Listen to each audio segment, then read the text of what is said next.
Pride and Prejudice by Jane Austen. Chapter 9.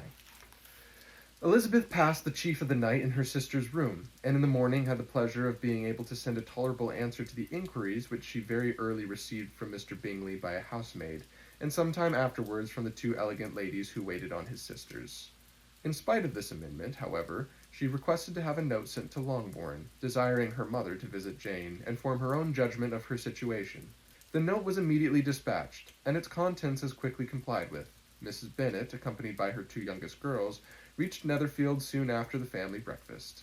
Had she found Jane in any apparent danger, Mrs. Bennet would have been very miserable, but being satisfied on seeing her that her illness was not alarming, she had no wish of her recovering immediately, as her restoration to health would probably remove her from Netherfield. She would not listen, therefore, to her daughter's proposal of being carried home, neither did the apothecary, who arrived about the same time, think it was at all advisable. After sitting a little while with Jane on Miss Bingley's appearance and invitation, the mother and three daughters all attended her into the breakfast parlour. Bingley met them with hopes that Mrs. Bennet had not found Miss Bennet worse than she expected. "Indeed I have, sir," was her answer. "She's a great deal too ill to be moved. Mr. Jones says we must not think of moving her. We must trespass a little longer on your kindness." "Removed!" cried Bingley. "It must not be thought of. My sister, I am sure, will not hear of her removal." "You may depend upon it, madam," said Miss Bingley with cold civility, "that Miss Bennet shall receive every possible attention while she remains with us." Mrs. Bennet was profuse in her acknowledgments. "I am sure," she added, "if it was not for such good friends, I do not know what would become of her, for she is very ill indeed, and suffers a vast deal, though with the greatest patience in the world, which is always the way with her, for she has, without exception, the sweetest temper I have ever met with. I often tell my other girls they are nothing to her. You have a sweet room here, Mr. Bingley, and a charming prospect over that gravel walk. I do not know a place in the country that is equal to Netherfield. You will not think of quitting it in a hurry, I hope, though you have but a short lease." "Whatever I do is done in a hurry," replied he, "and therefore, if I should resolve to quit Netherfield, I should probably be off in 5 minutes. At present, however, I consider myself as quite fixed here." "That is exactly what I should have supposed of you," said Elizabeth. "You begin to comprehend me, do you?" cried he, turning towards her. "Oh, yes, I understand you perfectly. I wish I might take this for a compliment, but to be so easily seen through I am afraid is pitiful." "That is as it happens. It does not necessarily follow that a deep, intricate character is more or less estimable than such a one as yours." "Lizzie," cried her mother, "remember where you are, and do not run on in the wild manner that you are suffered to do at home." "I did not know before," continued Bingley immediately, "that you were sturdier of character. It must be an amusing study." "Yes, but intricate characters are the most amusing. They have at least that advantage." "The country," said Darcy, "can in general supply but few subjects for such a study. In a country neighbourhood you move in a very confined and unvarying society. But people themselves alter so much that there is something new to be observed in them forever." "Yes, indeed," cried Mrs. Bennet, offended by his manner of mentioning a country neighbourhood. "I assure you there is quite as much of that going on in the country as in town." Everybody was surprised, and Darcy, after looking at her for a moment, turned silently away. Mrs. Bennet, who fancied she had gained a complete victory over him, continued her triumph. "I cannot see that London has any great advantage over the country for my part, except the shops and public places. The country is a vast deal pleasanter, is it not, Mr. Bingley?" "When I am in the country," he replied, "I never wish to leave it, and when I am in town it is pretty much the same. They have each their advantages, and I can be equally happy in either."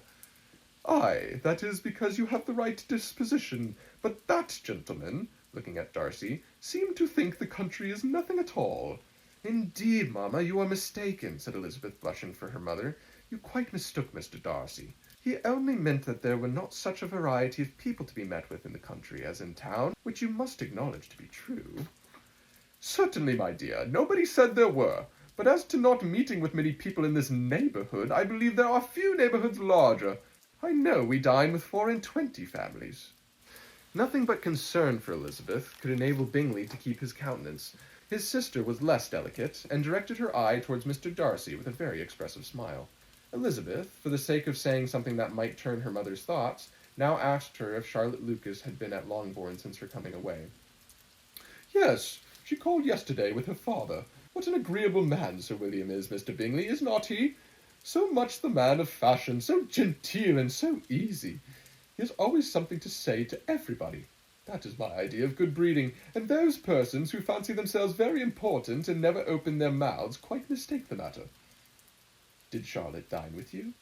No, she would go home. I fancied she was wanted about the mince pies. For my part, Mr. Bingley, I always keep servants that can do their own work. My daughters are brought up differently, but everybody is to judge for themselves, and the Lucases are very good sort of girls, I assure you. It is a pity they are not handsome. Not that I think Charlotte is so very plain, but then she is our particular friend. She seems a very pleasant young woman, said Bingley. Oh dear, yes, but you must own she is very plain. Lady Lucas herself has often said so, and envied me Jane's beauty. I do not like to boast of my own child, but to be sure, Jane, one does not often see anybody better looking. It is what everybody says. I do not trust my own partiality. When she was only 15, there was a gentleman at my brother Gardiner's in town, so much in love with her that my sister-in-law was sure he would make her an offer before he came away. But, however, he did not.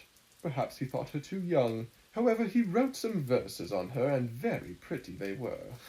And so ended his affection, said Elizabeth impatiently. There has been many a one, I fancy, overcome in the same way. I wonder who first discovered the efficacy of poetry in driving away love. I have been used to consider poetry as the food of love, said Darcy. Of a fine, stout, healthy love it may be. Everything nourishes what is strong already. But if it be only a slight, thin sort of inclination, I am convinced that one good sonnet will starve it entirely away. Darcy only smiled, and the general pause which ensued made Elizabeth tremble lest her mother should be exposing herself again. She longed to speak, but could think of nothing to say, and after a short silence Mrs. Bennet began repeating her thanks to Mr. Bingley for his kindness to Jane, with an apology for troubling him also with Lizzie. Mr. Bingley was unaffectedly civil in his answer, and forced his younger sister to be civil also, and say what the occasion required. She performed her part indeed without much graciousness, but Mrs. Bennet was satisfied, and soon afterwards ordered her carriage. Upon this signal, the youngest of her daughters put herself forward. The two girls had been whispering to each other during the whole visit, and the result of it was that the youngest should tax Mr. Bingley with having promised on his first coming into the country to give a ball at Netherfield. Lydia was a stout, well-grown girl of 15, with a fine complexion and good-humoured countenance, a favourite with her mother, whose affection had brought her into public at an early age. She had high animal spirits and a sort of natural self-consequence, which the attentions of the officers to whom her uncle's good dinners and her own easy manners recommended her had increased in assurance. She was very equal, therefore, to address Mr. Bingley on the subject of the ball, and abruptly reminded him of his promise, adding that it would be the most shameful thing in the world if he did not keep it. His answer to this sudden attack was delightful to their mother's ear. I am perfectly ready, I assure you, to keep my engagement, and when your sister is recovered, you shall, if you please, name the very day of the ball. But you would not wish to be dancing while she is ill. Lydia declared herself satisfied. Oh, yes, it would be much better to wait till Jane was well, and by that time most likely Captain Carter would be at Meryton again, and when you have given your ball, she added, I shall insist on their giving one also.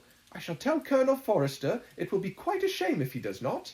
Mrs. Bennet and her daughters then departed, and Elizabeth returned instantly to Jane, leaving her own and her relations' behaviour to the remarks of the two ladies and Mr. Darcy, the latter of whom, however, could not be prevailed on to join in their censure of her, in spite of all Miss Bingley's witticisms on fine eyes.